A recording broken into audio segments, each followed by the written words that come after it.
Topic है आपका Vygotsky का संज्ञानात्मक सिद्धांत, cognitive theory of Vygotsky, part 1, Ashok Kumar, channel competition academy. तो आज हम पढ़ेंगे वाइगोत्स्की के बारे में। सबसे पहला है बालक के हर प्रकार के विकास में उसके समाज का महत्वपूर्ण योगदान रहता है। तो सबसे पहले ये देखना है कि जो वाइगोत्स्की है वो बात करता है समाज की, कि बालक के हर प्रकार के विकास में समाज का महत्वपूर्ण योगदान रहता है। तो समाज की बात वो हमेशा करता है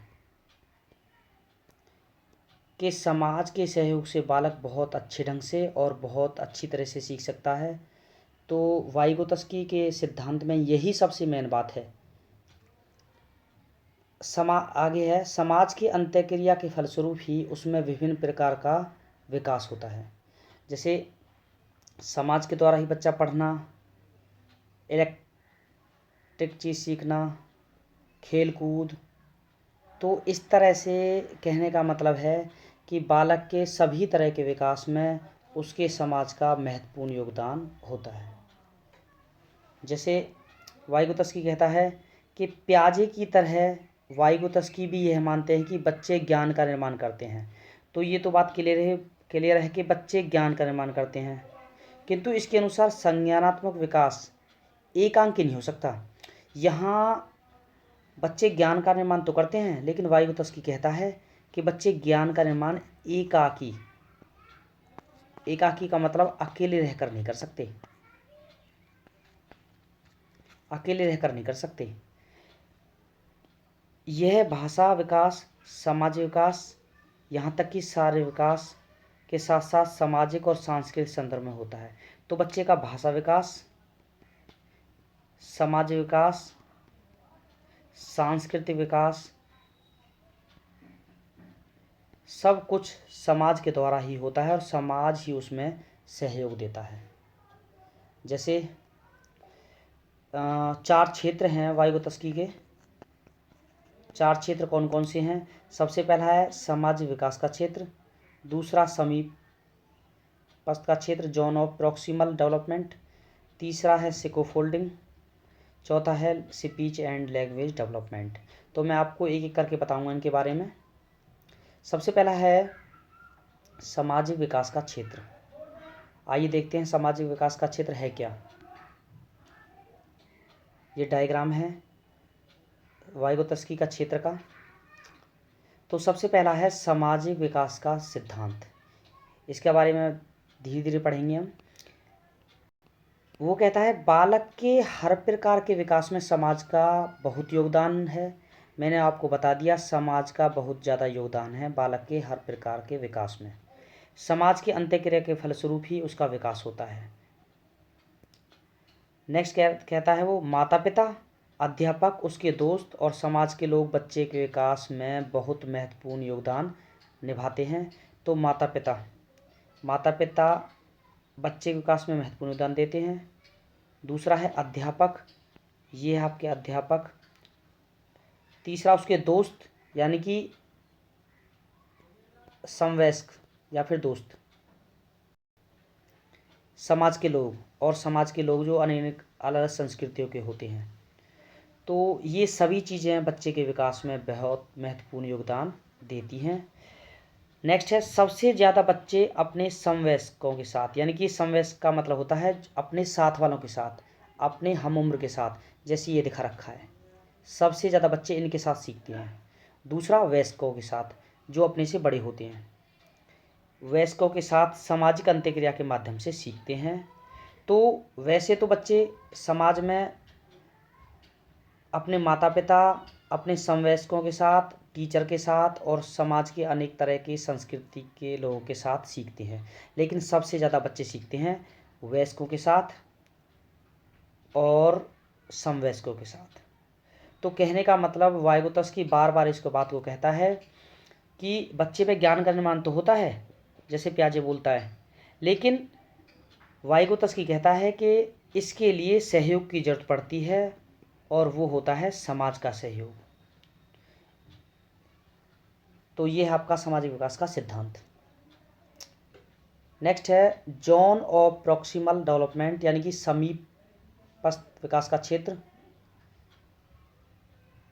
जैसे समीपता विकास का क्षेत्र से तात्पर्य बच्चों के लिए ऐसे कठिन कार्य क्षेत्र से होता है जिसे वह अकेले नहीं कर सकता, लेकिन अन्य व्यक्ति को या कुशल सहयोग की मदद से उसे करना संभव है। समीप विकास का क्षेत्र कहता है कि ऐसा कार्य जिसे वह नहीं कर सकता। दिखाया गया अभी, can not do even if guided. यदि उसे नहीं दी जाती है, गाइड नहीं किया जाता है बच्चे को, तो वह नहीं कर सकता। फिर वो कहता है कैन डू इफ गाइडेड, यदि बच्चे को गाइड किया जाता है, सिखाया जाता है, तो सीख सकता है।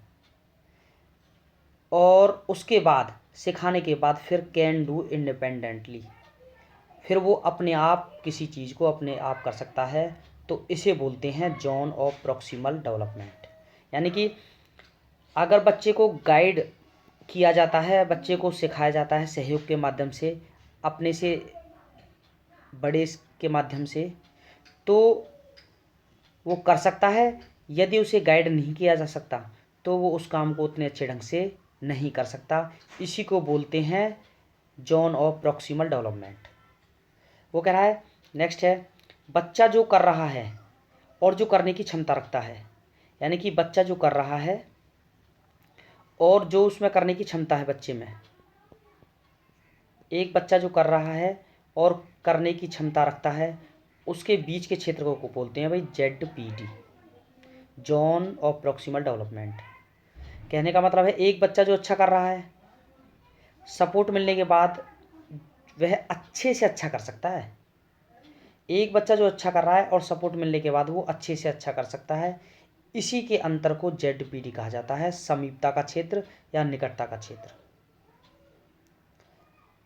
जैसे उदाहरण दिखाया गया है कि भाई ये बच्चा है, ये अकेला पढ़ता है और ये सहयोग के माध्यम से पढ़ता है। तो अगर कुछ दिन बाद इनका टेस्ट लिया जाए, इस बच्चे का टेस्ट जो अकेला पढ़ रहा है और जो किसी की मदद से, यानी कि गाइड की मदद से पढ़ता है, और ये अकेला पढ़ता है यानी कि विदाउट गाइड। तो अगर कुछ दिन बाद इन दोनों में से दोनों बच्चों का टेस्ट लिया जाएगा तो अच्छी परफॉर्मेंस आपको जिसे गाइड किया गया है उस बच्चे की दिखेगी। तो इसी को कहा जाता है ZPD। नेक्स्ट है, जैसे दिखाया गया है, समीप theory principle and concepts zone of proximal development. दिखाया गया भाई एक बच्चा अच्छा कर सकता है, लेकिन अगर उसको सहयोग किया जाए, उसको गाइड किया जाए, तो उस काम में वह और अच्छा कर सकता है। तो ये होता है ZPD, zone of proximal development. Next है आपका स्कैफोल्डिंग टाइप 3। स्कैफोल्डिंग का मतलब है बालक के सीखने में और समस्या समाधान को करने में दिया गया सहयोग ही स्कैफोल्डिंग कहलाता है। देखना भी, कहने का मतलब है समस्या समाधान को करने में। स्कैफोल्डिंग या फिर सहयोग, हिंदी में इसको बोलते हैं सहयोग। सहयोग को ही बोला जाता है स्कैफोल्डिंग। उदाहरण के लिए दिखाया गया है कि बच्चे पे अगर किसी जूते का फीता बांधता है, यदि उस पर नहीं आता और यदि उसके पिताजी उसे फीता बांधना सिखाते हैं, तो जो सहयोग दिया गया है, इस सहयोग को ही बोला जाता है स्कैफोल्डिंग। दिखाया गया है बालक के सीखने में और समस्या समाधान में दिया गया सहयोगी स्कैफोल्डिंग कहलाता है, बच्चे की समस्या को समाधान करने में। और यह एक अस्थाई सहयोग है। आपको बताऊं अस्थाई का मतलब क्या होता है। अस्थाई का मतलब होता है कि वो जब एक बार फीते बांधना सीख जाएगा जूते में, तो फिर उसके बाद वो फीते बांधना अपने आप कर सकता है। तो जो सहयोग था वो अस्थाई था, परमानेंट नहीं था, अब वो अपने आप कर देगा। तो इस तरीके से 3 हैं।